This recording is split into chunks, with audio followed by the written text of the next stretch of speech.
பாலிவுட் நடிகர் அக்ஷய் குமார் தன்னுடைய 13 வயது மகள் ஆன்லைன் கேம் விளையாடினப்போ அவங்க எதிர்கொண்ட பாலியல் துன்புறுத்தல் குறித்து வெளிப்படையா பேசியிருக்காரு. தெருக்களை விடவும் இணையதளங்கள்ல தான் சைபர் குற்றங்கள் வேகமா அதிகரித்து வர்றதாகவும் அவர் எச்சரிச்சிருக்காரு. தவிர்க்க முடியாததா மாறி இருக்கிற இந்த இணையதளம் மூலமா நடக்கும் எதிர்மறை தாக்குதல்களை எதிர்கொள்றதுக்காக பெற்றோர் செய்ய வேண்டியவை குறித்த விழிப்புணர்வுன்றது மிக அவசியமான ஒன்று. குழந்தைகள் கையில மொபைல்ன்றது மிக சாதாரணமான விஷயமா மாறி இருக்கிற இந்த நேரத்துல பெற்றோர்கள் மிக அதிக கவனத்தோட இருக்கிறது ரொம்ப ரொம்ப முக்கியம். மகாராஷ்டிர காவல்துறை தலைமை அலுவலகத்தில் நடைபெற்ற சைபர் பாதுகாப்பு விழிப்புணர்வு மாத விழாவில் கலந்து கொண்டு பேசின அவர் தன்னுடைய மகள் சந்தித்த சங்கடமான நிலைமையை விளக்கி பேசியிருக்கார். இணையம் மூலமா முகம் தெரியாத நபர்களோட சேர்ந்து விளையாடக்கூடிய பல கேம்கள் இப்போ கிடைக்குது.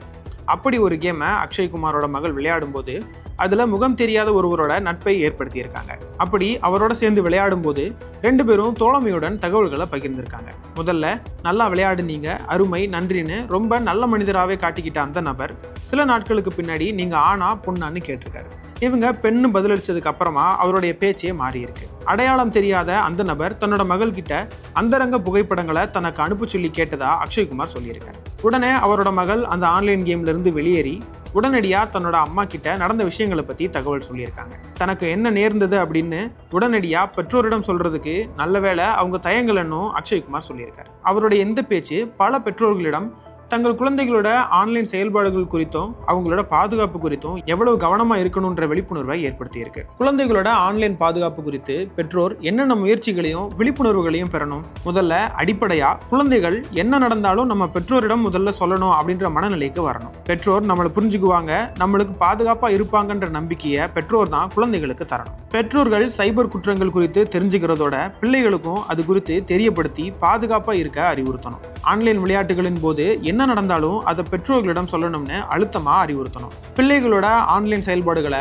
கண்டிப்பா பெற்றோர் கவனிக்கணும். அவர்களோட பாதுகாப்பை செல்போன்ல இருக்கிற பிரத்யேக செட்டிங் மூலமா கூட உறுதி செய்யலாம். கல்வி தவிர்த்து விளையாட்டு போன்ற தளங்கள்ல பாலினம் உள்ளிட்ட தனிப்பட்ட தகவல்களை பூர்த்தி செய்யும் போது போலியான தகவல்களை கொடுக்கலாம். இணையம் மூலமா அறிமுகமாகிற நபர்களை நண்பர்கள் வட்டாரத்துக்குள்ள சேர்க்க வேணாம்னு பிள்ளைகளுக்கு அறிவுரை சொல்லலாம். அறிமுகம் இல்லாத அந்த ஆன்லைன் நண்பர்கள் நேரில் சந்திக்க அழைச்சாங்கன்னா போகக்கூடாதுன்னு குழந்தைகளுக்கு சொல்லணும். செல்போன் மற்றும் கணினிகள்ல இருக்கிற கேமராக்களை மிக கவனமா கையாள சொல்லிக் கொடுக்கணும். நண்பர்களிடமோ அல்லது பெற்றோர் தவிர்த்து பிறரிடமோ சமூக வலைதள பக்கங்கள் அல்லது மெயில் ஐடிகளின் பாஸ்வேர்டுகளை பகிரக்கூடாதுன்னு சொல்லிக் கொடுக்கணும். முன்பின் தெரியாத ஆன்லைன் நண்பர்களிடம் போட்டோ வீடியோக்களை பகிரக்கூடாதுன்னு கண்டிப்பா சொல்லணும். இது மாதிரியான முன்னெச்சரிக்கை அறிவுறுத்தல்கள் மூலமா குழந்தைகள் சைபர் தாக்குதல்கள், சைபர் புல்லியிங் அல்லது வேறு எந்த விதமான ஆபத்துகள்ல இருந்தும் பாதுகாப்பா இருக்கலாம்.